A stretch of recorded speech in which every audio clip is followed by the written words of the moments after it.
कहानी शुरू करते हैं। आदम, हवा और शैतान। सैकड़ों मकानात पर मुश्तमिल निचले मुतवसत तबके की इस कॉलोनी की सारी गलियां, सारे रास्ते मेन रोड के सम्त खुलते थे।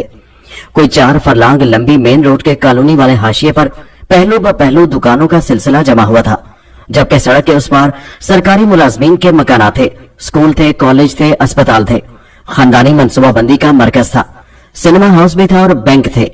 मैं सड़क के इस पार 2 कमरों के एक सरकारी मकान में किराए पर रहा करता था, मगर मेरी दुकान कॉलोनी के लबे सड़क वाक़े बाजार में घोड़े वाली गली के नुक्कड़ पर नसीरुद्दीन हजाम की दुकान के पहलू में वाक़े थी। घोड़े वाली गली की वजह तस्मिया कल्लन खान तांगे वाले का वो मरियल सा घोड़ा था, जिसे कल्लन खान शाम ढले अपनी रोजी से घर वापसी पर गली में अपने घर के दरवाजे पर गड़े खूंटे से बांध दिया करता था। घोड़े की लीद और पेशाब के एवज उसे गली से आते जाते लोगों से जो कुछ सुनने को मिलता वो अलहदा किस्सा था। नसीरुद्दीन हजाम दिन भर अपने गाहकों की दाढ़ी मूछे मोड़ मोड़ कर साबुन के झाग में लिपटे शरीफों की दाढ़ी मूछे सरे बाजार उछाले जाता और फुर्सत के वक्त या तो आसपास के दुकानदारों से गपशप करने खड़ा हो जाता या फिर आती जाती औरतों और लड़कियों को तकना शुरू कर देता। मैं गुज़िश्ता 8-10 बरस से इस बाजार में बैठा था। सुबह पंजाब के एक शहर से कराची आने के बाद मैंने मस्कूरा कॉलोनी में 20,000 रुपए में खाली दुकान खरीदी थी और अल हफीज डिस्पोजल सेंटर के नाम से इस्तेमाल शुदा चीजों की खरीदो फरोख्त का कारोबार शुरू कर दिया था। 2-3 बरस तक मेरी रिहाइश भी दुकान ही में रही, लेकिन जब कारोबार जम गया तो मैंने महकमा खुराक के एक मुलाजिम से उसका 2 कमरों का सरकारी मकान किराए पर ले लिया और उस मकान में रिहाइश इख्तियार कर ली। इस बाजार में कोहना फरोशों की 3 दुकानें और भी थी, यानी कबाड़ियों की, पुराने माल बेचने वालों की, मगर मेरी दुकान से उनका कोई मुकाबला न था। दयानतदारी और आज नकद कल उधार में मैंने अपनी जिंदगी की 2 बुनियादी असूल बना रखे थे और खुदा के फजल से मेरी दुकान बहुत अच्छी जमी हुई थी। लोग मुझ पर भरोसा करते, मेरी इज्जत करते, मुझे और क्या चाहिए था। मुर्ग की बांग के साथ बेदार हो जाना मेरा मामूल था। फजर की नमाज के बाद मैं घर से बाहर निकलने को तैयार होता और टहलता टहलाता अखबार फरोश से अखबार खरीद कर अपनी दुकान का रुख करता। बाजार में सबसे पहले मेरी ही दुकान खुलती थी। गरीब नवाज होटल का बैरा नाश्ते की ट्रे मेरी दुकान पर पहुंचा देता। नाश्ते के दौरान मैं अखबार की वर्क गर्दानी में भी मुनहमिक रहता। सुबह सवेरे खुली दुकान रात को 12-1 बजे से पहले बंद न होती। होटल का बहरा नाश्ते की तरह दोपहर और रात को भी खाने की ट्रे दुकान पर पहुंचा देता। महीने के महीने हिसाब हो जाता। अल्लाह न खैर सल्ला। मेरी उम्र 50 के लगभग हो चुकी थी और इस उम्र में भी मेरा मुजर्रद होना कॉलोनी में मुकीम मेरे उन शनासाओं के नजदीक खासा मानी खेज था। मुजर्रद यानी तन्हा, अकेला, गैर शादीशुदा, अहलो अयाल से बेनियाज। मेरा मुजर्रद हो जाना मेरे उन शनासाओं के नजदीक खासा मानी खेज था, जो लड़कों की मसें भीगते ही उनकी मुश्कें कस देने का मसलक रखते थे। काम के दिनों में दिन के 24 घंटों में से तकरीबन 17-18 घंटे मैं दुकान ही पर गुजारता था। मेरे शनासाओं और दोस्तों के नजदीक मेरी दुकान की हैसियत एक औताक की सी थी। सड़क के इस पार ही नहीं, उस पार से भी दिन भर मेरी दुकान पर मेरे शनासाओं और दोस्तों की आमदोरफ्त जारी रहती। कोई हुक्का गिड़गिड़ाता आ पहुंचता और ताजा तरीन खबरें सुनने का ख्वाहिशमंद होता। कोई सिगरेट के कश लेता आता और अखबार मांग कर दुकान के बाहर चबूतरे पर या कुर्सी खींचकर अखबार बीनी में मुनहमिक हो जाता। कोई अपनी बेरोजगारी का रोना रोने लगता। कोई औलाद की नाखलफियों के किस्से सुनाने बैठ जाता। कभी मेरे नौजवान शनासा दिलचस्प मुबाहस छेड़ देते, कभी मेज की थाप पर कोई मनचला नौजवान गीत सुनाने लगता। मैं जगत हफीज भाई था और मुझसे अक्सर ये सवाल किया जाता कि मैंने शादी क्यों नहीं की थी। कॉलोनी के हाशिए पर जमे बाजार में बैठे अक्सर दुकानदारों की रिहाइश कॉलोनी ही में थी। चुनाचे बेशतर दुकानदार कॉलोनी के एक फर्द को मां स्याको सबाक जानते थे। बाजार में हर मिजाज के दुकानदार बैठे थे। ऐसे शरीफुन नफ्स भी थे जो अपनी दुकान पर आने वाली औरतों से भी नजर चुरा कर बात करते थे, और ऐसे लुच्चे शोहदे भी थे जो राह चलती औरतों और लड़कियों को गलत नजर से देखने बल्कि उन पर आवाजें कसने और औरतों को देखकर एक दूसरे से इखलाक सोज मजाक करने और फहश कलामी से भी गुरेज न करते। ये सूरत हाल कॉलोनी की लड़कियों के स्कूल और कॉलेज आने जाने के औकात में उरूज पर होती। कोई शरीफुल नफ्स उन लुच्चे शोहदों को समझाने बुझाने या रोक टोक करने की कोशिश करता तो वो उसका मजाक उड़ाते, बल्कि कभी कभी तो हाथापाई पर उतर आते। मुझे पारसाई का दावा नहीं। बाजार से आती जाती औरतों और स्कूल कॉलेज की लड़कियों पर मेरी नजर भी पड़ती रहती थी, मगर मैं उन्हें बुरी नजर से देखने से गुरेज करता और आसपास के दुकानदारों के हजारों उकसाने और तरगीब दिलाने पर भी उनके छिछोरपन, फहश कलामी या फिक्रबाजी में शरीक न होता। नसीरुद्दीन हजाम मेरे इस गुरेज पर मुझे तंजन मौलाना कहकर पुकारता और जहां कोई औरत या लड़की आती जाती दिखाई देती अपनी दुकान के दरवाजे पर आ खड़ा होता और बावाज़े बुलंद मुझसे कहता, मौलाना जरा देख तो लो। ये कहते वो अपनी अब्रू से मज़कूरा खातून की जानिब मानी खेज इशारा करते हुए मुझे आंख मारता और उसके लबों पर बड़ी वाहियात सी मुस्कुराहट फैल जाती। सर पर बड़े सलीके से मलमल का सफेद दुपट्टा ओढ़े, कापी और किताबों का गट्ठा अपने सीने से लगाए, नजरें नीची किए, वो हर रोज सुबह घोड़े वाली गली से निकलती और सड़क पार करके उस पार सरकारी स्कूल में पढ़ने के लिए चली जाती। दोपहर को 5:15 के लगभग वो सड़क के उस पार से वापस आती और उसी तरह लजाई लजाई सिमटी सिमटी सी घोड़े वाली गली में चली जाती। स्कूल जाने और वापस लौटने के मुकर्ररा औकात के अलावा भी कभी कभार वो घर के आम लिबास में मलबूस दरमियानी उम्र की एक रेदा पोश खातून के हमरा आती जाती दिखाई देती थी, जिसके बारे में नसीरुद्दीन हजाम ने मेरे पूछे बगैर ही मुझे बताया था कि वो हुस्ना की माँ थी। नसीरुद्दीन अक्सर मेरे पूछे बिना ही मेरी मालूमात में इजाफा कर दिया करता था। हुस्ना का नाम भी तो उसी ने मुझे बताया था और ये भी कि वो किसी जमाने में कॉलोनी के वाहिद सरकारी नल के ठेकेदार की, जिसे मरहुमा मखबूर हुए कई बरस हो चुके थे, इकलौती औलाद थी। कभी कभी हुस्ना और उसकी माँ के साथ एक बूढ़ी औरत भी आती जाती दिखाई देती, जिसके बारे में नसीरुद्दीन ने आज खुद मुझे बताया था कि वो लावल्द गरीब बेवा थी, जिसे हुस्ना के बाप ने उसके खामिद के इंतकाल के बाद उस पर रहम खाकर अपने घर में रख लिया था। मज़कूरा औरत, जिसका नाम नूर जहां था, खाला नूरी की उर्फियत से मशहूर थी। अपने अंदाज़ा की बायस हुस्ना कॉलोनी के स्कूल और कॉलेज जाने वाली दीगर तमाम लड़कियों से मुनफरिद नजर आया करती थी। वो लड़कियों के किसी गौल में शामिल होकर ठिठोल और चुपके चुपके नजरबाजी करते हुए बाजार से गुजरने के बजाय अलग थलग ही स्कूल जाती और इसी तरह अकेली वापस लौटती। अपनी संजीदगी और सादगी के सबब वो बस्ती की दूसरी लड़कियों से मुमताज नजर आती और हर कदम यूं सहज सहज कर और जमीन पर नजरें मरकूज रखते हुए उठाती, जैसे राह में किसी खाई में गिर पड़ने या ठोकर खा जाने का एहतमाल हो। नसीरुद्दीन हजाम ने मुझे बताया था कि अपने बाप के इंतकाल के वक्त हुस्ना 4-5 बरस की थी। बाप के इंतकाल के बाद हुस्ना की माँ ने उसे माँ ही नहीं बाप भी बनकर पाला था और अपनी बरादरी के आम रिवाज के बरक्स उसे स्कूल में भी दाखिल करवाया था। कॉलोनी में हुस्ना का एक चचा और फूफी भी अपने अपने कुंभों के साथ रहा करते थे और हुस्ना को स्कूल में पढ़ाने के मामले पर हुस्ना की माँ से उन दोनों घरानों के ताल्लुकात कशीदा थे।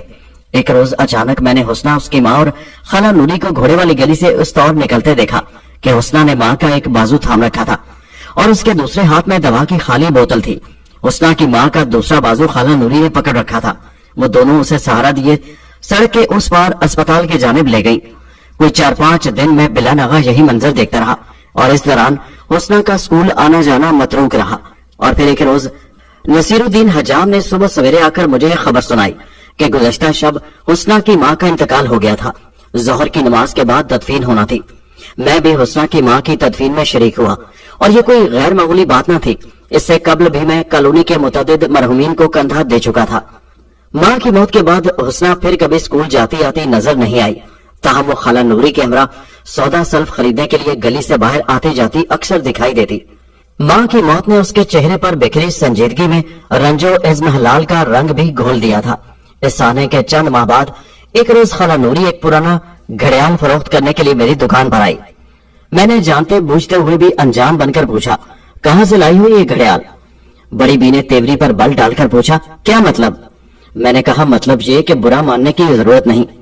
हमारा काम ही ऐसा है कि एहतियात रखनी पड़ती है। चोर उचक्के भी चोरी चकारी का माल बेच जाते हैं। पकड़े जाओ तो थाने कचहरी में खींचना पड़ता है। खाला नूरी ने कहा, तुम ठीक कहते हो भैया। फिर इधर उधर देखकर कदरे राजदारी से बोली, मगर ये चोरी चकारी का माल नहीं, एक यतीम मस्कीन बच्ची का माल है। 10वीं में पढ़ रही थी, माँ के बाद पढ़ाई भी जाती रही। हुस्ना का बेसख्ता मेरे मुंह से निकला। मेरे लहजे में इस्तफहाम के बजाय यकीनी कैफियत थी। बड़ी बी ने चौंक कर मुझे देखा और तेवरियों पर बल डालकर बोली, तुम हुस्ना को कैसे जानते हो? मैंने कहा, जैसे कॉलोनी में रहने वाले सब लोग एक दूसरे को जानते हैं। कहने लगी, क्या तुम कॉलोनी में रहते हो? मैंने कहा, नहीं। वो पूछने लगी, तो फिर? मैंने कहा, कॉलोनी के बाजार में बैठा हूँ, इसलिए कॉलोनी के बहुत से लोगों को जानता हूँ। खास तौर पर घोड़े वाली गली के तो एक एक फर्द से वाकिफ हूँ, क्योंकि दिन रात गली से आने जाने वालों पर नजर पड़ती रहती है। मैंने पल भर को तवक्कुफ किया और फिर बोला, मैं तो हुस्ना की वालदा के जनाजे में भी शरीक हुआ था। बड़ा अफसोस हुआ था मुझे। हुआ क्या था बेचारे को? खाला ने कहा, बस तब चढ़ी। फिर एक रोज खून की बड़ी सी उल्टी आई और जनती बीबी चटपट हो गई। ये बताकर खाला नूरी ने एक ठंडी सांस खींची और कहने लगी, कितने पैसे दोगे घड़ियाल के? मैंने उलट पलट कर घड़ियाल का जायजा लिया। अपनी मौजूदा हालत में उसके दाम कोई भी कोहना फरोश 50-60 रुपए से ज्यादा नहीं लगाता, मगर मैंने 100 रुपए लगाए। बड़ी बी ने मशकूक निगाहों से मुझे देखा और फिर बोली, लाओ वापस दे दो। मैंने हैरानी से कहा, क्यों? कहने लगी, तुम कीमत ठीक नहीं लगा रहे हो। मैंने मुस्कुराकर कहा, अच्छा। फिर मैंने पूछा, तुम्हारे ख्याल में कितने मिलने चाहिए? बड़ी बी ने कहा, बस तुम रहने दो भैया। और फिर घड़ियाल अपनी चादर में छुपाकर मेरी दुकान से निकल गई। मैं दुकान से बाहर निकलकर देखने लगा कि वो कहाँ जा रही थी। तकरीबन आधे घंटे बाद खाला नूरी बाजार में मौजूद बाकी कबाड़ियों यानी कोहना फरोशों के पास से घूम फिरकर कदरे खजल सी यानी शर्मिंदा सी मेरे पास वापस लौट कर आई और उसने घड़ियाल मेरे सामने रखते हुए मुझसे नजरें चुरा कर कहा, लाओ भैया 100 ही दे दो। बाद अज़ां खाला नूरी अक्सर मेरी दुकान पर पुरानी चीजें फरोख्त करने के लिए आने लगी। रफ्ता रफ्ता मुझसे इतनी बेतकल्लुफ हो गई कि मुझसे घर के मसाइल पर भी बात करने लगी। उसकी बातों से मेरे लिए अंदाजा करना दुश्वार न था कि वो हुस्ना की हकीकी हमदर्द और उसके मरहूम बाप की सच्ची नमक ख्वार थी। मुझे भी उससे हमदर्दी हो गई थी। वो जब भी कोई चीज बेचने के लिए आती, मैं उसे हमेशा बाजार से ज्यादा कीमत देता, मगर खुदा गवाह है कि किसी बदनीयती के तहत नहीं, बल्कि इस ख्याल से कि चलो इस बहाने खैर खैरात ही निकल जाए। मेरे अपने घर में खाने वाला था ही कौन। चंद ही माह में ये नौबत आ पहुंची कि खाला नूरी पुराने बर्तन भांडे और रोजमर्रा इस्तेमाल की बहुत मामूली चीजें बगर्ज़े फरोख्त लाने लगी। गो इस किस्म की चीजों की खरीदो फरोख्त मेरे कारोबार में शामिल न थी, मगर मैं महज उनकी मदद करने के वो चीजें खरीद लेता। एक रोज खाला नूरी एक बगैर सिला रेशमी जोड़ा एक दस्तरख्वान नुमा रुमाल में लपेट कर मेरे दुकान पर लाई और बोली, ये हुस्ना ने अपने जहेज के कपड़ों में से निकाल कर दिया है। मैंने कहा, खाला आखिर कब तक तुम लोग घर की चीजें बेच बेच कर गुजारा करोगी? उसने कहा, भैया मैं तो लाख कहती हूँ कि सड़क के पार 2-4 घरों में बर्तन झाड़ू का काम ढूंढ लूं, मगर हुस्ना करने ही नहीं देती है। कहती है तुम चली जाया करोगी काम पर तो मुझे घर में अकेले रहते डर लगेगा। मैंने कहा, क्या चाचा और फूफी उसका ख्याल नहीं रखते? खाला ने कहा, ए भैया रहने दो, बस कुछ मत पूछो। आजकल के रिश्तेदारों का तो खून सफेद हो गया है। ख्याल रखना तो दूर की बात है, पलट कर खबर तक नहीं लेते। हाँ, जब ठेकेदार जिंदा था तो सब तरन वाले ठूसने को डटे रहा करते थे। हुस्ना के पास मैं ना होती तो अल्लाह मालूम जवान बच्ची का क्या बनता।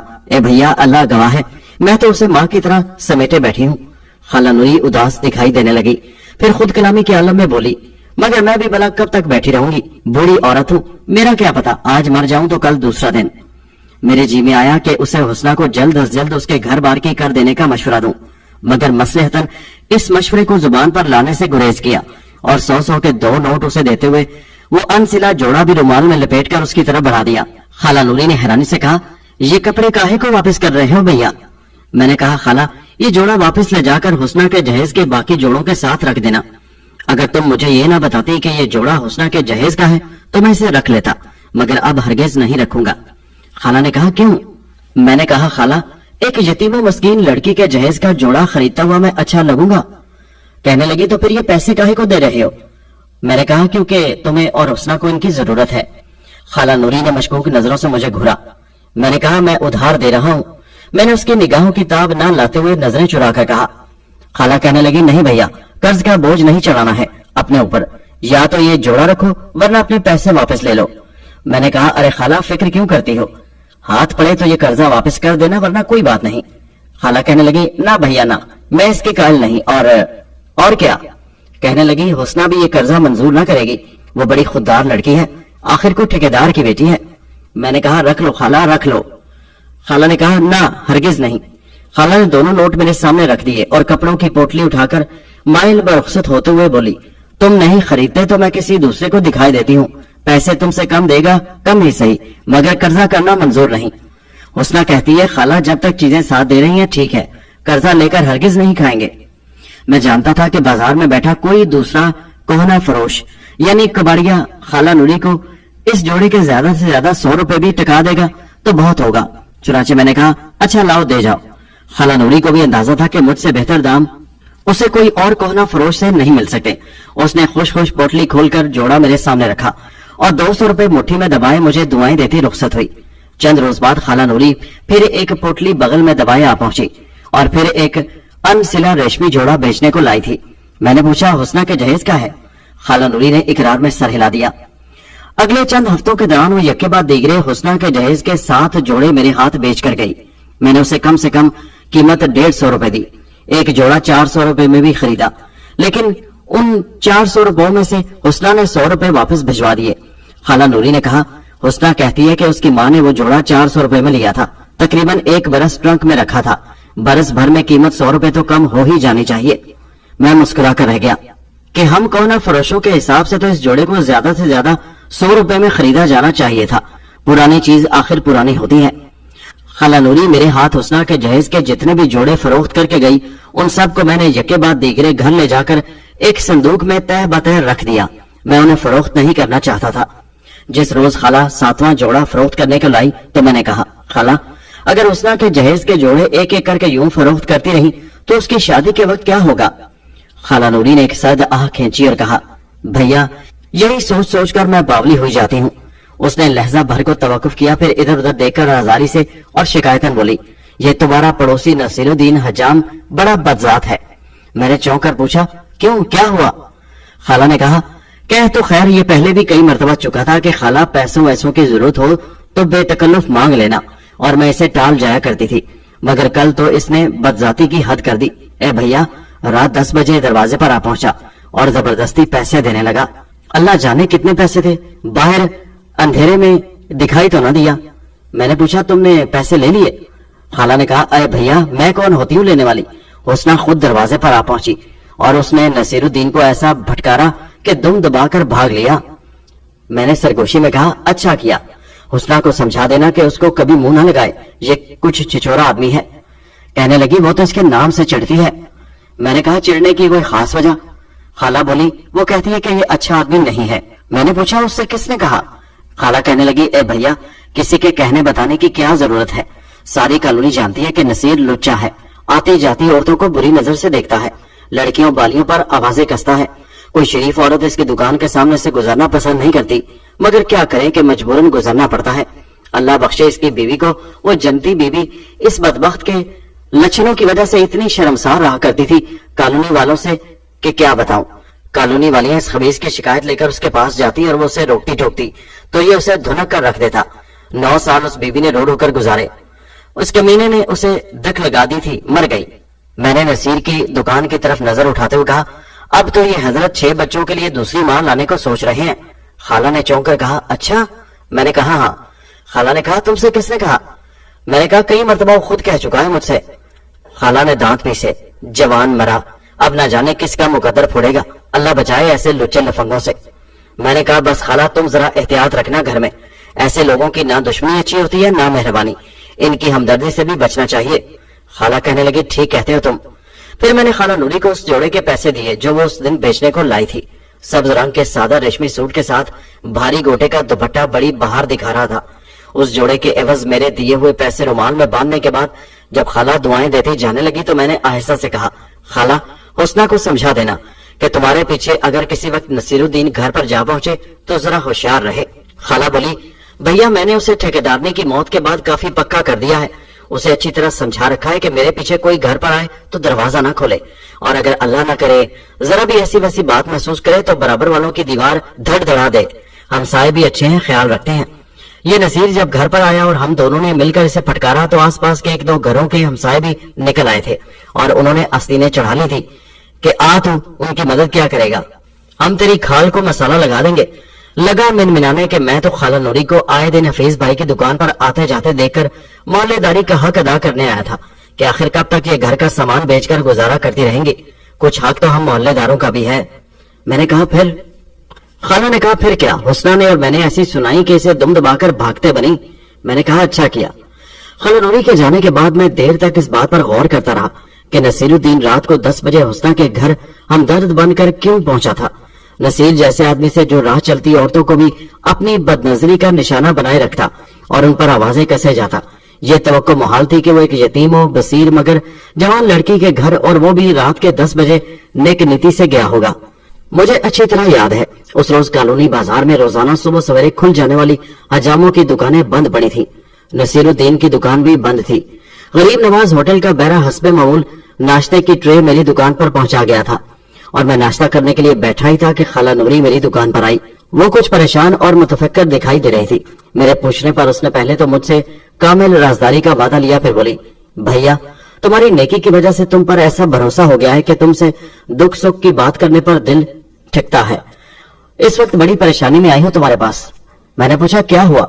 कहने लगी, ए भैया इस नसीर का बख्त ने हुस्ना के चाचा चाची को शीशे में उतार लिया है। खाला नूरी ने दसदीदा नजरों से नसीरुद्दीन की दुकान की समत देखते हुए कहा। मैंने कहा क्या मतलब?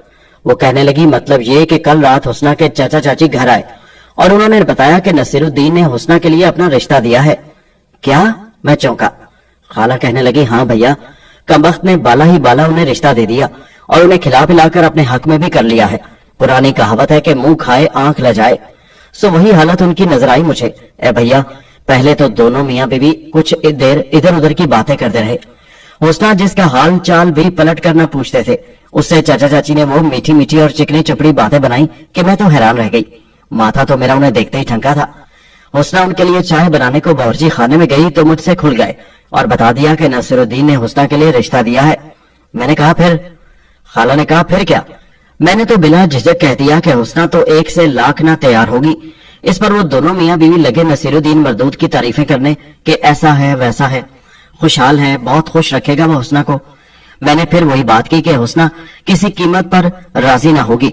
चाची बोली, खाला तुम उसे समझाओगी तो वो राजी हो जाएगी। लो भैया सारा बोझ मेरे सर पर रख दिया है चिल्लतर चाची ने। उनकी बातों से मुझे तो लगता है कि नसीरुद्दीन ने खूब अच्छी तरह खिला पिलाकर उन्हें शीशे में उतार लिया है। दोनों ही मियाँ बीवी एक नंबर के लालची हैं। जिस भतीजी की पलट कर खबर न लेते थे, चाचा ने उसके सर पर हाथ धरा, चाची ने सीने से लगाया। चाचा बोले, बेटी तुम्हारी बड़ी फिक्र है हमें। चाची ने कहा, हमसे बेहतर कोई नहीं सोच सकता तुम्हारे लिए। चलते वक्त चाची ने मेरे कान में कहा, हुस्ना को राजी करना तुम्हारा काम है, इसे समझाओ कि इससे अच्छा रिश्ता नहीं मिल सकता। चलते चलते बोली कि एक आध रोज में हम खैरुन्निसा के यहाँ भी जाएंगे। मैंने खाला नूरी की बात काटते हुए पूछा, खैरुन्निसा कौन? खाला बताने लगी, हुस्ना की फूफी, जिसकी हुस्ना की माँ से सदा अनबन रही और जिसने ठेकेदार की मौत के बाद भावज और भतीजी को बिल्कुल गैर समझ लिया था।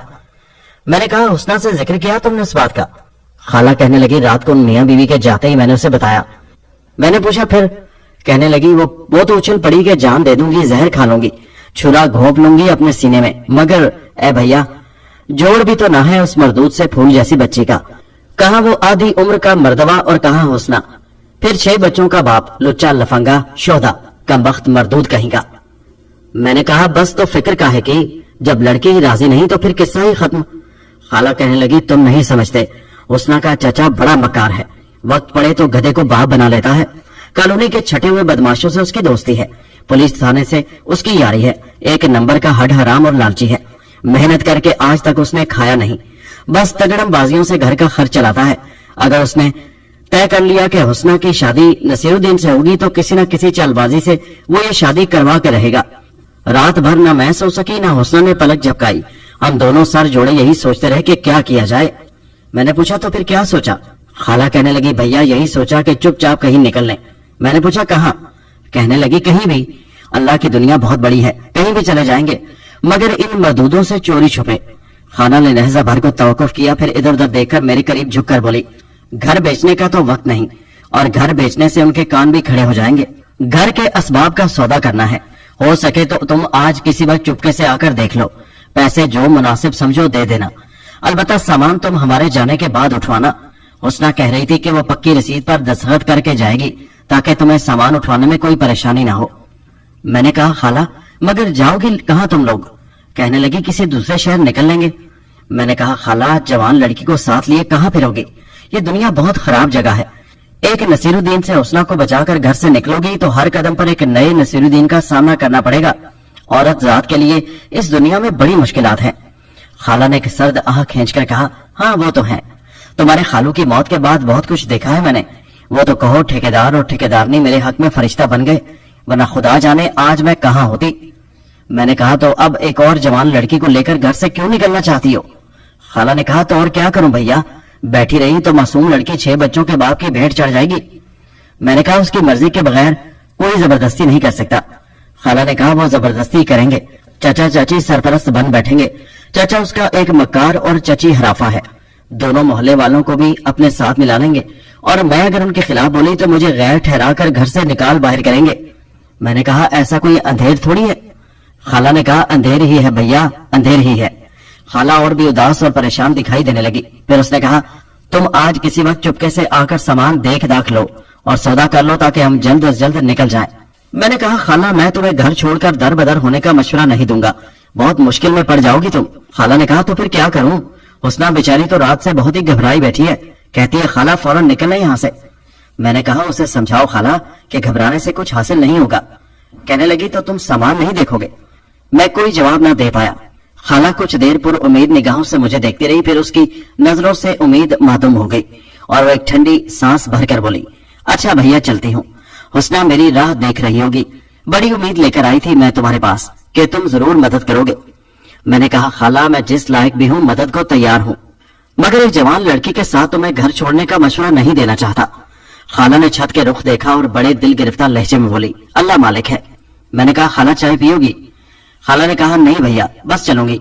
हुस्ना मेरे इंतजार में दरवाजे ही पर खड़ी होगी। खाला ने कहा फिर इधर उधर देखकर दोनों हाथ जोड़ते हुए बेहद लजाजत से बोली अल्लाह के वास्ते किसी से जिक्र न कर बैठना, वरना हुस्ना के चाचा चाची पहरे लगा देंगे और हमारे लिए निकलना मुश्किल हो जाएगा। मैंने कहा तुम फिक्र न करो, मैं किसी से जिक्र न करूंगा, मगर जो बात मैंने समझाई है घर जाकर हुस्ना को समझाओ और मेरे मशवरे पर गौर करो। फर्ज करो हुस्ना के चाचा चाची जबरदस्ती करे भी तो वो ऐन निकाह के वक्त इनकार कर दे। खाला ने कहा तुम्हारे ख्याल में इस इनकार के बाद वो मुआ चाचा हुस्ना को जिंदा छोड़ देगा? उस मरदूद ने भाई की ठेकेदारी के जमाने में एक माशकी को सीने में छुरा घोंप कर मार डाला था, जमानत पर रिहा होकर आ गया और बाद में माशकी की बीवी को डरा धमकाकर उसका मुंह बंद कर दिया। ए भैया अल्लाह बचाए ऐसे बदजातों से। मैंने कहा फिर भी मैं तुम्हें जवान लड़की के साथ घर से निकलने का मशवरा नहीं दूंगा, हुस्ना का चाचा कितना ही बदजात क्यों ना सही। जितनी शेर तुम और हुस्ना इस जगह हो सकती हो किसी दूसरी जगह पर नहीं हो सकती। 4 लोग अगर हुस्ना के चाचा की हाँ में हाँ मिलाएंगे तो 1-2 तुम्हारे हिमायती भी होंगे, मगर नई जगह तो तुम्हारे लिए भी सभी अजनबी होंगे। खाला ने कहा ए भैया गरीबों और बेसहाराओं का कहीं भी कोई हिमायती नहीं होता। मैंने कहा नहीं ये मत कहो, दुनिया अभी जालिम के खिलाफ मजलूम का साथ देने वालों से खाली नहीं हुई। खाला ने कहा भैया ये सब कहने की बातें हैं, दूर जाने की जरूरत नहीं, अभी की बात देख लो, कितनी उम्मीद लेकर आई थी तुम्हारे पास मगर तुम ही ने साथ ना दिया। मैंने कहा तुम गलत समझी हो, मैंने तो तुम्हें सही बात समझाने की कोशिश की है। अपने घर में बैठी रहो, वक्त आया और हुस्ना के चाचा की जबरदस्ती के खिलाफ मुझे तुम्हारी मदद करना पड़ी तो जरूर करूंगा। खाला ने कहा सच कहते हो? मैंने कहा हाँ। कहने लगी अच्छा देखो हुस्ना को जाकर समझाती हूँ, देखो वो क्या कहती है। दुकान से निकलने से पहले खाला नूरी ने दरवाजे में रुक कर दाएं बाएं देखा, फिर झपाक से मेरी दुकान से निकल ली। मैं चाय दानी से प्याली में और चाय उड़ेल कर प्याली हाथ में लिए दूसरे हाथ से कुर्सी खींचता बाहर चबूतरे पर आ बैठा। बाजार में दुकानें खुलना शुरू हो गई थी। उस रात में हस्बे मामूल रात गए दुकान बंद करके घर पहुंचा ही था कि मुझे अपने घर के दरवाजे पर हल्की सी दस्तक सुनाई दी। मैं ये सोचता हुआ कि रात गए कौन मेरे घर आ सकता था। दरवाजे की तरफ बढ़ा और बावाजे बुलंद पूछा कौन? दबी दबी सी आवाज में जवाब मिला खोलो भैया हम हैं। मेरे लिए इस आवाज को पहचान लेना दुश्वार न था, वो बिलाशुबा खाला नूरी की आवाज थी। मैंने दरवाजे की चटखनी गिराई और बेधड़क दरवाजा खोल दिया। दरवाजे के बाहर खाला नूरी खड़ी थी, हुस्ना भी उसके साथ थी। दोनों ने चादरें ओढ़ रखी थी और दोनों घबराई हुई थी। मैं शशोपंज में पड़ गया कि उन्हें अंदर आने को कहूं या ना कहूं। मेरे कुछ कहने सुनने का इंतजार किए बिना खाला नूरी हुस्ना का हाथ पकड़कर अंदर आ गई और उसने पलटकर खुद ही दरवाजे की चटखनी चढ़ा दी। मैं दम बखुद खड़ा था। खाला नूरी ने मेरी जाने मुड़ते हुए कहा आज फिर आए थे वो दोनों? मैंने पूछा कौन? खाला ने कहा हुस्ना के चाचा और चाची। मैंने पूछा क्यों? कहने लगी उसी चक्कर में और क्यों, और आज तो उन्होंने बेशर्मी की इंतहा कर दी।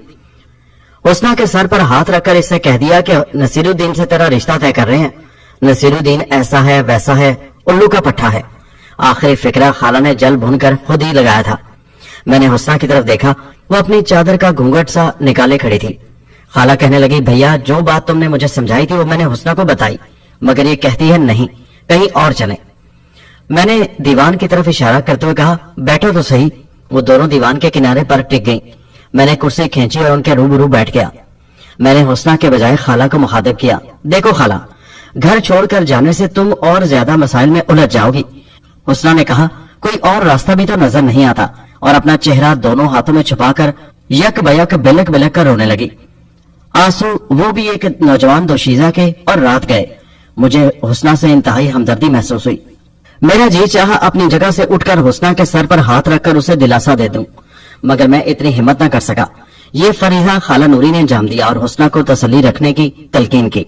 अपने दिल का बोझ हल्का कर लेने के बाद जब हुस्ना चुप हो गई तो मैंने कहा, रोने से तो कुछ भी हासिल नहीं होता, हिम्मत और हौसले से काम लो। हुस्ना ने कहा, जी हाँ, मैं हिम्मत और हौसले को सीने से लगाए घर बैठी रहूं और उधर चाचा उस बदमाश को हार फूल पहनाकर काजी लिए हमारे घर आ पहुंचे।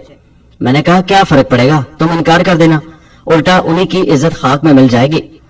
उसने कहा, और अगली सुबह मैं अपने घर में उसी तरह पाई जाऊंगी कि छुरा मेरे सीने में होगा। मैंने कहा, इतनी आसान बात नहीं है ये। उसने कहा, चाचा के लिए आसान है। अब्बा के जमाने में वो एक माशकी को मार चुके हैं और अम्मा कहा करती थी, जो एक दफा किसी को मार ले उसका हवाऊ खुल जाता है, वो कसाई की तरह सख्त दिल हो जाता है। पूछ ले आप खाला से कि मेरी अम्मा चाचा से कितना डरती थी। मैंने कहा, मगर तुम तो ना डरो। उसने कहा, तो फिर क्या करूं? मैंने कहा, हिम्मत से काम लो। कहने लगी, कह देना बहुत आसान है, आप मेरी जगह होते ना तब आपको मेरी परेशानी का अंदाजा होता।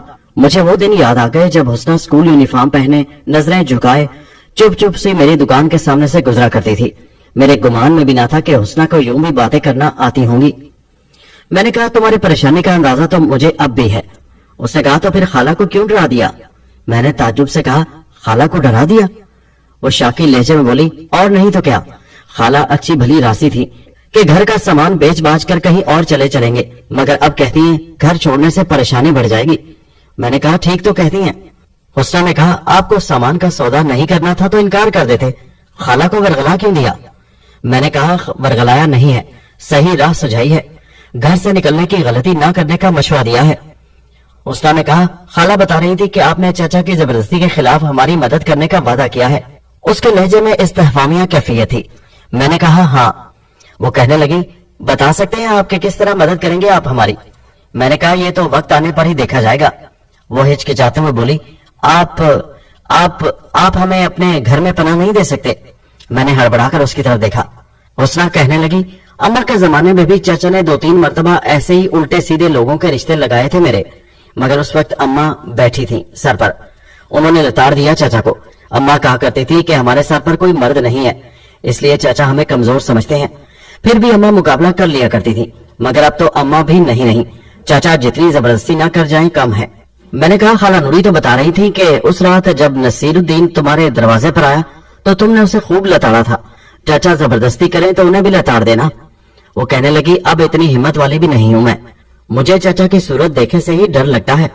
हाँ, किसी मर्द की मदद मिल जाए तो शायद उन्हें जवाब देने की हिम्मत कर लूं, इसलिए कह रही हूं कि आप हमें अपने घर में पनाह दे दें। ये बात उसने दूसरी दफा कही थी, मगर मैं उन्हें किस नाते से अपने घर में पनाह दे सकता था? मैंने बेचारगी से खाला नूरी की जानिब देखते हुए कहा, खाला, मेरे घर में कोई औरत होती तो शायद मैं कोई रास्ता निकाल लेता, मगर मौजूदा सूरत में लोगों को बातें बनाने और कीचड़ उछालने का मौका मिल जाएगा। बाजार में मेरे जो कारोबारी हरीफ बैठे हैं वो तो मेरी पगड़ी ऐसे उछालेंगे कि मैं तमाशा बनकर रह जाऊंगा। हुस्ना ने खाला नूरी से कहा, देखा खाला, तुम बहुत कसीदे पढ़ा करती थी इनके और बहुत दावे कर रही थी कि कोई हमारी मदद करे ना करे, ये जरूर करेंगे, देख लिया, चलो उठो। हुस्ना अपनी जगह से उठ खड़ी हुई। खाला ने शाकी निगाहों से मुझे देखा। मैंने बज़ाहिर खाला को मुखातिब किया और कहा, खाला, मेरी मजबूरी को समझने की कोशिश करो खाला। मगर मेरी असल मुखातिब हुस्ना थी। हुस्ना ने कहा, चलो खाला, हमारी मदद का हमदर्दी का दावा करने वालों को भी आजमा लिया, बस अब चलो। खाला मुज़महिल से उठ खड़ी हुई। मैं शशोपन में पड़ गया। मुझे इस किस्म की सूरत हाल का सामना करने का गुमान भी न था। खाला ने मरी मरी सी आवाज में कहा, अच्छा भैया। पहले हुस्ना ने दरवाजे की समत कदम बढ़ाए, उसके पीछे खाला नूरी चल दी। मैंने कहा, ठहरो खाला। खाला ठहर गई और उसने पलटकर मेरी तरफ देखा। हुस्ना भी थम गई, मगर उसने पलटकर नहीं देखा। मैं उन दोनों के नजदीक जा रुका और कहा, मेरी मजबूरी को समझने की कोशिश करो हुस्ना। तुम्हारा चाचा तुम्हारा बदख्वाह होते हुए भी तुमसे एक रिश्ता रखता है।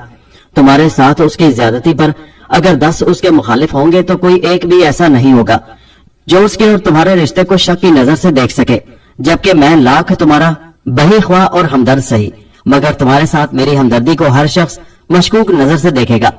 हर शख्स यही पूछेगा, यही सोचेगा कि आखिर एक गैर मर्द एक नौजवान लड़की से हमदर्दी क्यों जता रहा है, और उनका ऐसा पूछना, ऐसा सोचना ऐन फितरत होगा। حسنا بھبک کر بولی ٹھیک ہے آپ اپنی شرافت اپنی مجبوریوں کا خیال کریں. پھر اس نے 2 قدم پلٹ کر خالہ کا ہاتھ تھاما اور کہا چلو خالہ جلدی سے ان کے گھر سے نکل لو. اس نے تنزیہ نظروں سے میری جانب دیکھا اور استہزائیہ لہجے میں بولی ذرا دیکھ بھال کے نکلنا ہوگا ان کے گھر سے. عزت دار آدمی ہیں, کسی نے رات کے وقت ان کے گھر سے ہمیں نکلتے دیکھ لیا تو ان کی پگڑی اچھل جائے گی. اس نے دروازے کی چٹکنی گرائی اور خالہ کو کھینچتی میرے گھر سے نکل گئی. میں کچھ دیر کو جہاں کا تہاں کھڑا رہ گیا. پھر دروازے پر پہنچا اور میں نے دروازے سے باہر جھانکا. اسٹریٹ لیمپ کی روشنی میں وہ دونوں مجھے تیزی سے گلی سے جاتی دکھائی دی. وہ رات آنکھوں میں کٹی. میں تمام رات ادھیڑ بن میں رہا. مختلف نو سوالات, خیالات اور خدشات میرے ذہن میں چک پھیریاں کھاتے رہے. حسنا کا چہرہ بار بار میرے ذہن میں ابھرتا اور ڈوبتا رہا. میں نے اسے پہلی مرتبہ اس قدر نزدیک سے دیکھا تھا. وہ دور سے جتنی خوبصورت نظر آتی تھی نزدیک سے اس سے بھی زیادہ دلکش تھی. کاش میں اس کی مدد کر سکتا. نصیر الدین لاکھ چچورا, بد زبان اور عورتوں کے معاملے میں بد نظر اور لوچا شودا سہی, مگر وہ جو کہتے ہیں نا کہ ہر برے آدمی میں بھی کوئی نہ کوئی خوبی, کوئی نہ کوئی لطیف پہلو ضرور موجود ہوتا ہے, تو اسی کے مصادق ایک خوبی نصیر الدین میں بھی تھی.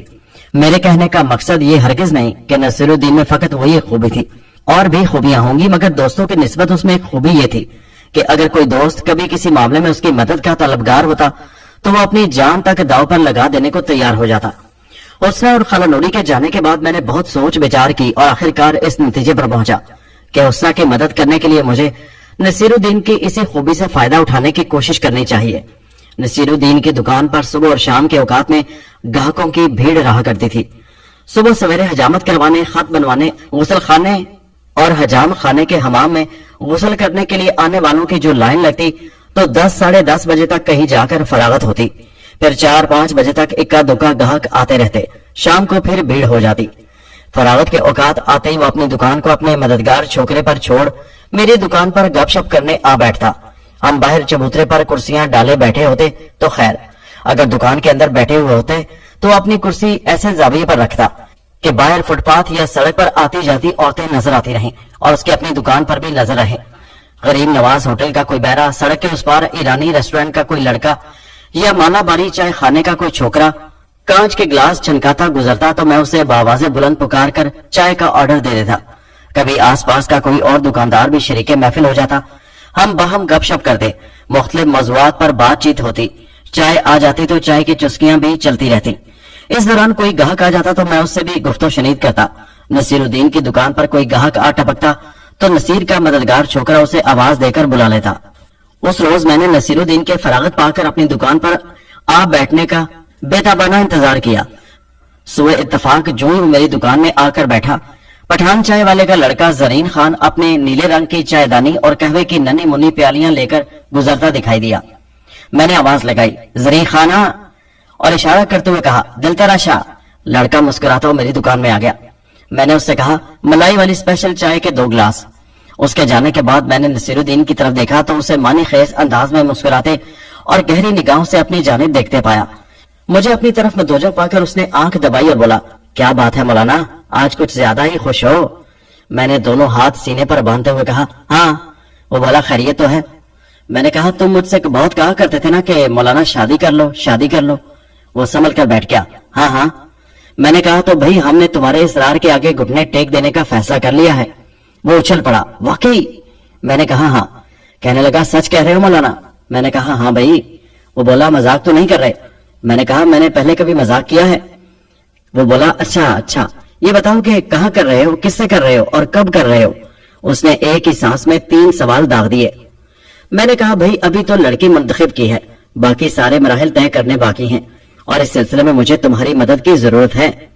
اس نے کرسی نزدیک کھینچ لی اور بڑی رازداری سے پوچھا کون ہے, کہاں رہتی ہے. میں نے کہا ذرا چائے آ لینے دو پھر بتاتا ہوں. کہنے لگا مولانا صبر مت آزماؤ. تب ہی میری دکان میں ایک گاہک داخل ہوا اور اس نے پوچھا بھائی صاحب وہ جو باہر لوہے کی کرسیوں کا سیٹ پڑا ہے اس کی کیا قیمت ہے. میں گاہک کی پیشوائی کو اٹھ گیا. تقریباً 5-7 منٹ مذکورہ گاہک کی نظر ہوئے اور سودا نہ پٹ سکا. وہ اپنی راہ ہوا, میں اپنی جگہ پر آ بیٹھا. اس دوران چائے والا لڑکا ملائی والی اسپیشل چائے کے 2 گلاس پہنچا کر جا چکا تھا. نصیر الدین نے ایک گلاس اپنے سامنے رکھ لیا اور دوسرا میرے سامنے, اور پھر بولا لو مولانا اب تو چائے بھی آ گئی.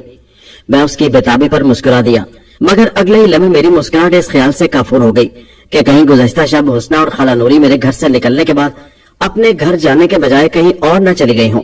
हेलो हेलो मौलाना, नसीरुद्दीन ने मेरी आंखों के सामने अपने हाथ की उंगलियां नचाते हुए कहा। कहाँ खो गए? फिर पहले से भी ज्यादा बेताबी से बोला। बताओ ना वो नेक बख्त कौन है जो हमारी भाभी बनने जा रही है? मैंने कहा तुम्हारे मोहल्ले में ही रहती है। कहने लगा कौन है? मैंने कहा हुस्ना को जानते हो तुम? हुस्ना? वो घुटी घुटी आवाज में बोला। मैंने कहा हाँ हुस्ना, जिसका बाप नल का ठेकेदार हुआ करता था, जिसकी माँ का पिछले बरस इंतकाल हो गया था। अरे भाई वही जो स्कूल के यूनिफॉर्म पहने, मलमल का सफेद दुपट्टा ओढ़े, अलग थलग स्कूल जाया करती थी। नसीरुद्दीन न जाने कहाँ खोसा गया था। मैंने कहा अरे भाई कहाँ निकल गए तुम? अब की बार मैंने उसकी आंखों के सामने अपनी उंगलियां नचाई। वो सिटपिटाकर बोला हाँ कहीं नहीं। मैंने गहरी निगाहों से नसीरुद्दीन के तसुरात का जायजा लेते हुए कहा बस वही है मेरी पसंद। बहुत अरसे से वो मेरी नजर में है, बल्कि ये समझो कि अपनी माँ के जमाने से, मगर उसकी और अपने उम्रों के फर्क की वजह से बात जुबान पर लाते और रिश्ता देते डरता रहा हूँ। मगर अब मैंने मुकद्दर आजमाने का फैसला कर ही लिया है और इस सिलसिले में मुझे तुम्हारी मदद की जरूरत है। उसने कहा मेरी मदद की? मैंने कहा हाँ। वो बोला कैसी मदद? मैंने कहा भाई बातचीत चलाने के लिए। कहने लगा मौलाना एक बात बताऊं? मैंने कहा हाँ बताओ। कहने लगा भाई हुस्ना के लिए तो मैं अपना रिश्ता दे चुका हूँ उसके चाचा को। मैंने पूछा अरे कब? वो कहने लगा कई रोज हुए। मैंने कहा बड़े घुन्ने हो, तुमने जिक्र तक नहीं किया था। नसीरुद्दीन बोला मैंने सोचा था रिश्ता हो जाए तो लड्डुओं के साथ खबर सुनाऊंगा। मैंने कहा बात पक्की तो नहीं हुई ना अभी? उसने कहा चल रही है, चाचा चाची तो मेरी मुट्ठी में है, बस हुस्ना का राजी होना रह गया है। चाचा कहता है थोड़ी सी मुश्किल से होगी। मैंने कहा देख भाई नसीरुद्दीन, मैंने दोस्ताना अंदाज में कहा यार तुझे तो एक नहीं हुस्ना से भी अच्छी 10 लड़कियां मिल जाएंगी, क्योंकि तू जवान है, गबरू है, टीप टाप से रहता है और तुझे नजर के तीर चलाने भी आते हैं। हम ठहरे सीधे साधे, जिंदगी में पहली बार बस उसी एक पर नजर जमाई है, यानी हुस्ना पर। भाई उससे तो मेरी शादी करा दे किसी तरह, सारी जिंदगी तुझे दुआएं दूंगा और तेरा एहसानमंद रहूंगा। नसीरुद्दीन मराकबे में चला गया। मैं मुंह लटकाकर उदास दिखाई देने की कोशिश करने लगा। कुछ देर बाद नसीरुद्दीन बोला एक बात बताऊं मौलाना? मैंने कहा हाँ बोलो। तुम्हारे और हुस्ना के चक्कर में दलाली वो बुढ़िया नूरी ही कर रही है ना? दलाली? मैंने नागवारी से कहा। कहने लगा हाँ वही पैगाम लाती ले जाती है ना। मैंने कहा तुम गलत समझे हो, खाला नूरी तो मेरे पास घर का पुराना धराना सामान फरोख्त करने के लिए आया करती है। और रही बात हुस्ना के और मेरे चक्कर की, तो मैं हल्फिया कहता हूँ कि उसका और मेरा ऐसा वैसा कोई चक्कर नहीं है। वो मुझे अच्छी लगती है, पसंद है और बस। और तुम पहले आदमी हो जिससे मैंने पहली बार ये बात बताई है कि मैं हुस्ना को पसंद करता हूँ। नसीरुद्दीन बोला मगर बुढ़िया को मैंने अक्सर तुमसे देर देर तक बातें तो बहुत करते देखा है, क्या बातें करती है वो तुमसे? मैंने कहा ऐसे ही बस अपने माजी के किस्से सुनाया करती है, अपने दुख सुख की बात करती है, बाकी खुदा गवाह है कि वैसी कोई बात नहीं जैसी तुम्हारे जहन में है। वो कहने लगा नूरी ने तुम्हें ये बात नहीं बताई कि मैंने हुस्ना के लिए रिश्ता दिया है? मैंने कहा नहीं। मैं मसलहतन मुकर गया और बोला अगर उसने मुझे बताया होता तो मैं इतना बेवकूफ थोड़ी हूँ कि हुस्ना से अपने रिश्ते की बातचीत चलवाने के लिए तुम्ही को मुंतखब करता। भाई इतनी अकल तो अल्लाह ने मुझे दी है। वो सर हिलाकर बोला हाँ ये भी ठीक कहते हो। मैंने कहा अब तुम्हारी और मेरी दोस्ती का इम्तिहान है, तुम अपने लिए कोई और ढूंढो, मेरी बात हुस्ना से चलवाओ। वो कहने लगा मगर मौलाना? मैंने कहा मगर क्या? वो कहने लगा उसके चाचा को तो मैं अपने लिए शीशे में उतार चुका हूँ। मैंने कहा कोई बात नहीं, उसे अपने वाले शीशे से निकालो और मेरे वाले शीशे में उतार दो। कहने लगा बड़ी गड़बड़ हो गई। मैंने कहा यार गड़बड़ तो तुमने की, अगर तुम वहां रिश्ता देने से पहले मुझसे जिक्र कर देते तो मैं बता ना देता तुम्हें कि भाई उस पर तो मैंने नजर रखी हुई है। बहरहाल अब मुझसे अपनी दोस्ती की खातिर तुम्हें दस्तबरदार होना पड़ेगा, क्योंकि वो बोला क्योंकि क्या? मैंने कहा एक बात बताओ। वो कहने लगा हाँ पूछो। मैंने कहा क्या हुस्ना से तुमने रिश्ता इसलिए दिया कि तुम्हें उससे मोहब्बत है? वो मुस्कुराते बोला मौलाना मोहब्बत की जहां तक बात है तो ये समझो कि अपने को तो बाजार से गुजरने वाली हर लड़की से मोहब्बत है। मैंने कहा जबकि मुझे सिर्फ हुस्ना ही से मोहब्बत है, इसलिए हुस्ना के रिश्ते का जायज हकदार मैं ठहरा कि तुम। नसीरुद्दीन सोच में पड़ गया। मैंने कहा क्या सोचने लगे? वो बोला सोच रहा हूँ हुस्ना का चाचा क्या सोचेगा कि कल तक तो ये हुस्ना से अपने रिश्ते के लिए हमारी मिन्नत कर रहा था और आज किसी और का रिश्ता लेकर आ गया है हुस्ना के लिए। मैंने कहा चलो तुम उसके चाचा के पास नहीं जाना चाहते ना सही, सीधे हुस्ना के घर चले जाओ मेरा रिश्ता लेकर। कहने लगा ना बाबा, वो बुढ़िया और हुस्ना दोनों मेरे लत्ते ले लेंगी। मैंने कहा क्यों, क्या पहले कोई तजर्बा हो चुका है? वो साफ मुकर गया, नहीं तो मैंने भी उसे आईना दिखाने से गुरेज किया। मैंने कहा, इसका मतलब है मुझे अपनी मदद आप करनी पड़ेगी, खुद रिश्ता लेकर जाना होगा। कहने लगा, हुस्ना के चाचा के पास? मैंने कहा, नहीं भाई, हम तो पार्टी से डायरेक्ट बात करने के कायल हैं। कहने लगा, और अगर लड़की ने इनकार कर दिया तो? मैंने कहा, तो किस्मत। कहने लगा, मेरा मशवरा तो यही है मौलाना कि तुम चाचा से बात करो, कुछ भी सही लड़की के माँ बाप के बाद अब सरपरस्त चाचा चाची ही हैं। मैंने कहा, चाचा के दरबार में तो तुम हाथ बांधे खड़े हो। कहने लगा, तुम्हारी खातिर मैं हट जाऊंगा। मैंने कहा, वाकई? नसीरुद्दीन बोला, हाँ, आखिर तुम मेरे दोस्त हो और अपना उसूल ये है कि दोस्तों पर तो जान भी कुर्बान। मैंने कहा, जिंदाबाद। मैंने अपना दायां हाथ नसीरुद्दीन की तरफ बढ़ा दिया और उसने मुस्कुराते हुए अपना हाथ मेरे हाथ में दे दिया। फिर मेरे नजदीक झुक कर बोला, बस चाचा की जरा जेब गर्म कर देना, बेड़ा पार है। मैंने कहा, अच्छा। कहने लगा, हाँ, वो पैसे का बड़ा लोभी है। मैंने कहा, मगर चाचा से बात करने से पहले लड़की की मर्जी का भी तो मालूम करना जरूरी है। वो बोला, हाँ, वो तो बहुत जरूरी है। मैंने कहा, तुम ऐसा करो, अपने लड़के को हुस्ना के घर भेजकर जरा खाला नूरी को तो बुलवा दो, उससे कहूंगा कि वो हुस्ना की मर्जी मालूम करे। नसीर बोला, मैं अभी भेजता हूँ उसे। मैं भी उसके साथ ही अपनी कुर्सी से उठ खड़ा हुआ और उसे मशकूर नजरों से देखता हुआ कहा, नसीर भाई, हुस्ना से शादी मेरे मुकद्दर में हो या ना हो, मगर मेरी खातिर तुम जो इतनी बड़ी कुर्बानी देने पर आमादा हुए हो, उसका एहसान मैं सारी जिंदगी ना उतार सकूंगा। नसीरुद्दीन कहने लगा, कोई बात नहीं मौलाना, हमें और मिल जाएंगे, पर तुम्हारा मसला जरा टेढ़ा था। अल्लाह करे तुम्हारी मुराद तुम्हें मिल जाए, अपनी दुआएं तुम्हारे साथ हैं। मैंने कहा, शुक्रिया। नसीरुद्दीन अपनी दुकान की तरफ चला गया। सच है, बुरे आदमी में भी कहीं ना कहीं एक अच्छा आदमी जरूर छुपा होता है। नसीरुद्दीन ने अपने मददगार लड़के को मेरी दुकान में भेजा तो मैंने उसे हिदायत की कि वो ठेकेदार के घर जाकर खाला नूरी को बुला लाए। दरअसल मुझे ये खटका लगा हुआ था कि कहीं वो दोनों रात को कहीं चली ना गई हो या कहीं जाने की तैयारी ना कर रही हो। सद शुक्र खाला नूरी नसीरुद्दीन के मददगार छोकरे के साथ ही दौड़ी चली आई। उसने पूछा, खैरियत तो है भैया, क्यों बुलाया तुमने? मैंने कहा, बैठो, जरा सांस तो ले लो खाला। खाला मेरे सामने कुर्सी पर बैठ गई। छोकरे को मैंने उसकी दुकान पर जाने की हिदायत की। खाला बोली, हाँ भैया, क्यों बुलाया? मैंने कहा, मैं तो डर रहा था कि कहीं तुम लोग रात को कहीं चली ना गई हो। खाला कहने लगी, भैया रात गए कहाँ जा सकते थे, और वो भी खाली हाथ। हुस्ना तो रात से रोई जा रही है बस। मैंने खनकार कर कहा, खाला, हुस्ना से पूछो मुझसे शादी करेगी वो? खाला कहने लगी, तुमसे? मैंने कहा, हाँ, मुझसे। खाला कहने लगी, ए भैया, क्या कह रहे हो तुम? मैंने कहा, खाला, वही जो तुम सुन रही हो, हुस्ना से पूछो मुझसे शादी करेगी। अगर वो राजी है तो मैं आज ही उसके चाचा से बात करता हूँ। खाला कहने लगी, अरे भैया, ये कैसी बात कर रहे हो तुम? कहाँ हुस्ना और कहाँ तुम? वो बच्ची और तुम पक्की उम्र के मर्द, जमीन आसमान का फर्क है तुम्हारी और उसकी उम्र में। मैंने कहा, खाला, या तो उम्र का फर्क देख लो या फिर ये सोच लो कि हुस्ना का हाथ किसी लफंगे बदमाश के हाथ में देना है या किसी शरीफ बदमाश के हाथ में जो हुस्ना का ख्याल भी रख सके। हुस्ना से मैं उम्र में कितना ही बड़ा सही, नसीरुद्दीन के मुकाबले में उसको इत्मीनान और सुख से रखूंगा। मैंने कदरे खफा होकर कहा, भैया। खाला ने कुछ कहने को लब खोले। मैंने खाला नूरी की बात काटते हुए कहा, भैया भैया कुछ नहीं। फिर अपनी आवाज धीमी करते हुए बोला, मैंने नसीरुद्दीन को इस बात पर आमादा कर लिया है कि मेरी खातिर हुस्ना से शादी करने का ख्याल तर्क कर देगा। मैंने नसीरुद्दीन से कह दिया है कि हुस्ना से तो मैं शादी करना चाहता हूँ।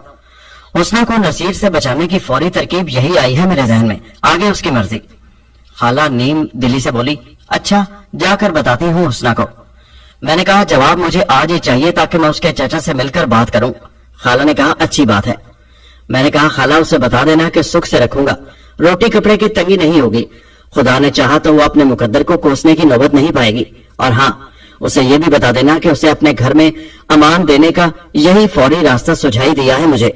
कभी वो ये समझे कि मैं खुदा न खासा उसकी मजबूरी से फायदा उठा रहा हूँ। खाला ने कहा, मैं बात करती हूँ उससे जाकर। मैंने फिर जताया, खाला, जवाब आज ही चाहिए। खाला के जाने के बाद मैं नसीरुद्दीन की दुकान पर जाने का इरादा कर ही रहा था कि नसीरुद्दीन खुद ही मेरी दुकान में आ टपका। कहने लगा, हाँ मौलाना, क्या बात हुई? मैंने कहा, भाई, अभी तो पैगाम भेजा है, देखो लड़की क्या जवाब देती है। उसने कहा, नूरी कब तक जवाब लाने को कह गई है? मैंने कहा, मैंने उसको हिदायत की है कि मुझे आज ही जवाब चाहिए, देखो कब आती है जवाब लेकर। कहने लगा, अच्छा चलो, दुकान पर ग्राहक आया बैठा है, किताब में देख रहा था कि कौन से स्टाइल के बाल बनवाने हैं। मैंने छोटे से कहा, जब तक बाबू स्टाइल देखे मैं मौलाना से एक बात कर आऊं। मैंने कहा, मैं खुद तुम्हारी तरफ आने को उठ रहा था। उसने कहा, चलो कोई बात नहीं। मैंने खुद आकर खैर खबर ले ली। नसीरुद्दीन के जाने के बाद मैं हिसाब किताब वाली बयाज देखने लगा। میری توقع کے برخلاف خالہ نوری بمشکل آدھے گھنٹے میں پلٹ آئی. حسب معمول اس کی سانس پھولی ہوئی تھی. اس نے کہا اے بھیا حسنہ راضی ہے. خالہ نے پھولی ہوئی سانسوں کے درمیان بتایا. واقعی؟ میں نے حیرت سے پوچھا. خالہ کہنے لگی ہاں. میں نے کہا عمر کے اتنے فرق کے باوجود بھی عجیب بات تھی کہ میں خالہ نوری سے خود ہی وہی بات کہہ رہا تھا جسے اس کی زبان سے سن کر میں نے ناگواری کا اظہار کیا تھا. خالہ کہنے لگی ہاں بھیا. میں نے کہا تم نے اسے سمجھایا بجھایا ہوگا, زمانے کی اونچ نیچ سمجھا کر مجبور کیا ہوگا. خالہ نے کہا نہیں, مجھے کچھ سمجھانا بجھانا نہیں پڑا, وہ آپ ہی راضی ہو گئی. میں نے کہا مگر کیسے؟ خالہ کہنے لگی بھیا اس کا کہنا ہے تم کم از کم شریف آدمی تو ہو, آتی جاتی ہر عورت کو بری نظر سے تو نہیں دیکھتے, اور تمہارے ساتھ 6 بچوں کی لائن ڈوری تو نہیں بنی ہے. مگر میں نے کہا مگر کیا؟ کہنے لگی تمہیں حسنہ کے چچا کو درمیان میں ڈالنے کی کیا ضرورت ہے؟ اے بھیا قاضی اور گواہ ساتھ لاؤ اور نکاح پڑھوا لو. حسنہ بھی اسی حق میں ہے کہ چچا کو درمیان میں نہ ڈالو تم. میں نے لہجہ بھر کو توقف کرنے کے بعد کہا خالہ ضرورت ہے ان کو درمیان میں ڈالنے کی.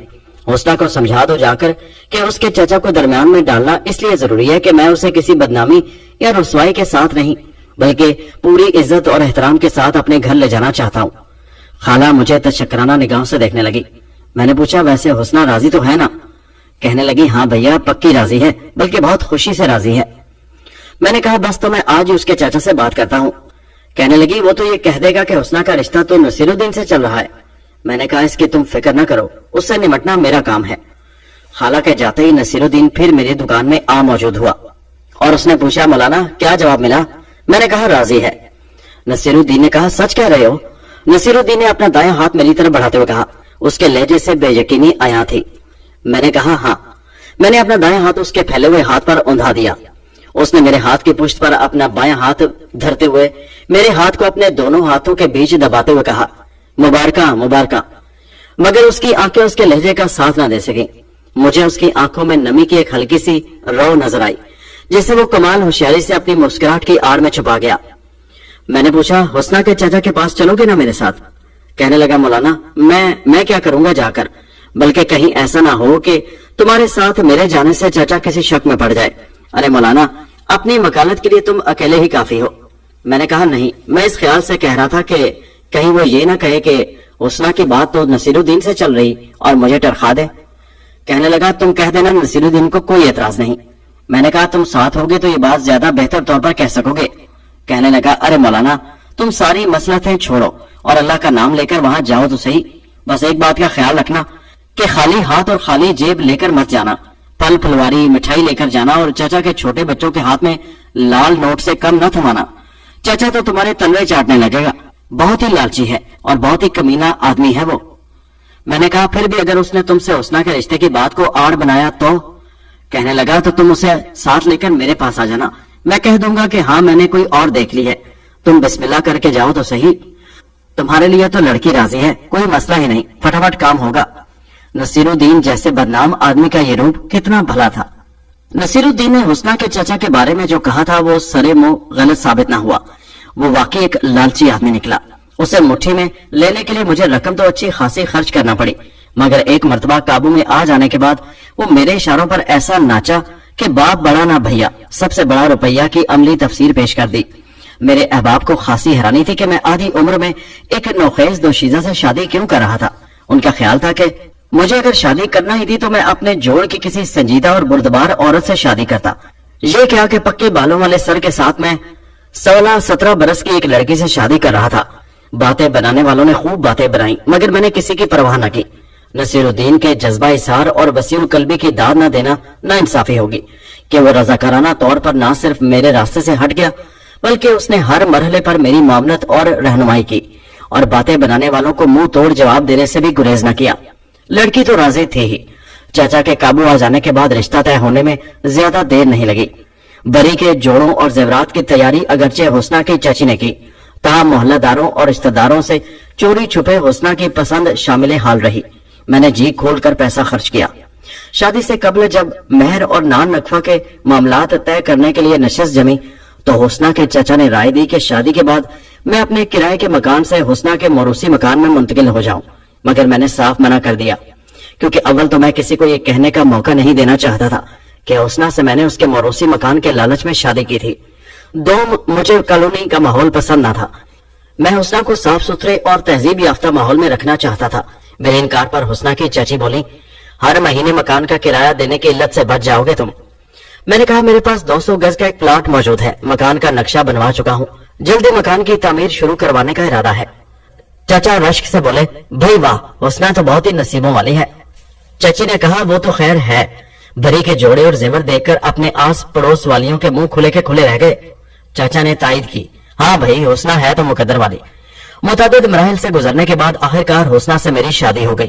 برات کے موقع پر جملہ اخراجات میں نے برداشت کیے۔ خالہ نوری ساتھ والی بن کر حسنہ کے ساتھ میرے گھر آئی۔ خالہ نوری اور برات میں شامل میری چند محلے دار خواتین نے کئی رسمیں ادا کرنے کے بعد حسنہ کو حجرہ عروسی میں پہنچا دیا، جو نصیر الدین دوپہر کو 3-4 لڑکوں کی مدد سے آراستہ کر گیا تھا۔ مہمانوں کو رخصت کرنے اور خالہ نوری کو ان کے بستر تک پہنچانے کے بعد جب میں عروسی کمرے میں پہنچا تو میں نے حسنہ کو حجرہ عروسی میں گاؤ تکیوں کے سہارے نیم خوابی کے عالم میں پایا۔ اس کا زردار گھونگھٹ ڈھلک گیا تھا۔ ہمیشہ سادگی کا پیکر نظر آنے والی حسنہ سرخ عروسی جوڑے، جھلملاتے زیورات اور گہرے میک اپ میں بے حد دلکش لگ رہی تھی۔ میں اسے جگانے سے قبل رونمائی کے کنگن الماری سے نکالنے کے بعد پلٹا تو دفتن میری نظر اس سنگھار میز کے آئینے پر پڑی جو میں کمرے کی آراستگی کے لیے مسحری اور الماری کے ساتھ خرید کر لایا تھا۔ آئینہ حجرہ عروسی اور اس کے گرد و پیش کا منظر منعکس کر رہا تھا۔ میں نے ایک نظر اپنے عکس پر ڈالی، پھر حسنہ کو دیکھا جو دنیا و مافیہ سے بے خبر غنودگی میں تھی۔ کتنا فرق تھا ہم دونوں میں۔ دوستو یہ دلچسپ کہانی ابھی جاری ہے، اس کا اگلا حصہ نیکسٹ ویڈیو میں ملاحظہ کیجیے۔